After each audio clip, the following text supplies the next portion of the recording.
சென்னை அருகே ஒரு பழைய மாளிகை விற்பனைக்கு வந்தது.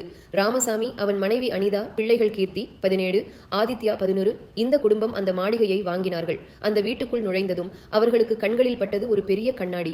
7 அடி உயரம், தங்கவட்ட கருக்களுடன் இருந்த அந்த கண்ணாடி அவர்களை ஈர்த்துவிட்டது. ஆனால் கிராமத்தார் எச்சரித்தார்கள். சாயங்காலத்துக்கு பிறகு அந்த கண்ணாடியை பார்க்காதீர்கள். அது நினைவுகளை மட்டும் காட்டாது, எதிர்காலத்தையும் காட்டும். குடும்பம் சிரித்துவிட்டு அதை அலட்சியப்படுத்தி விட்டார்கள்.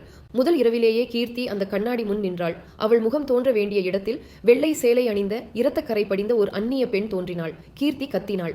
அவள் அப்பா ஓடி வந்து பார்த்தார். ஆனால் அப்போது கண்ணாடி சாதாரண பிரதிபலிப்பு மட்டும் காட்டியது. அதற்கு பிறகு ஒரு இரவு ஆதித்யா தண்ணீர் குடிக்க எழுந்தான். அவன் கண்ணாடி முன் நின்றபோது அவன் உடல் இரத்த குளத்தில் படுத்திருப்பதை பார்த்தான். பயந்து அவன் அம்மாவிடம் ஓடி, அம்மா, கண்ணாடி என்னை கொல்லப் போகுது என்றான். அனிதா அவனை சமாதானப்படுத்தினாள். ஆனால் அவளது கண்களில் அச்சம் தெரிந்தது.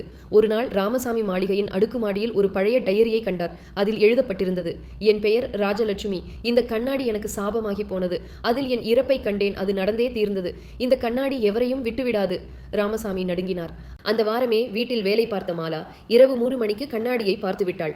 மறுநாள் காலை அவள் கிணற்றில் மூழ்கி இறந்த நிலையில் கிடைத்தாள். கண்ணாடியில் பார்த்த காட்சி போலவே குடும்பம் அதிர்ச்சியிலும் பயத்திலும் உறைந்து போனது. கீர்த்தியும் தவறுதலாக கண்ணாடியில் பார்த்தபோது அவள் தனது திருமண உடையில் கண்ணீர் மல்கி பின்னர் தீயில் எரிகிற காட்சியை கண்டாள். அவள் கத்தினாள், அப்பா, நம்ம இங்கிருந்து எடுத்துட்டு போங்க. குடும்பம் ஒரு ஆயரை அழைத்துச் சென்றது. அவர் சொன்னார், இந்த கண்ணாடி சாதாரணம் அல்ல. ஒவ்வொரு உயிரின் மரணத்தையும் முன்னதாக காட்டும். அதை அழிக்க முடியாது. ஒருவன் தன்னிச்சையாக தியாகம் செய்தால் மட்டுமே சாபம் முறியும். அந்த இரவு ராமசாமி கண்ணாடியில் பார்த்தார். தனது மனைவி, பிள்ளைகள் இரத்த குளத்தில் கிடப்பது. அவர் கண்ணீருடன் சொன்னார், என் குடும்பத்தை காப்பாற்ற வேண்டியது என் கடமை. அவர் கண்ணாடியை தொட அது சிதறிப்போனது. ஆனால் அதே நேரம் அவரது இதயம் நின்றது. ராமசாமி உயிரிழந்தார்.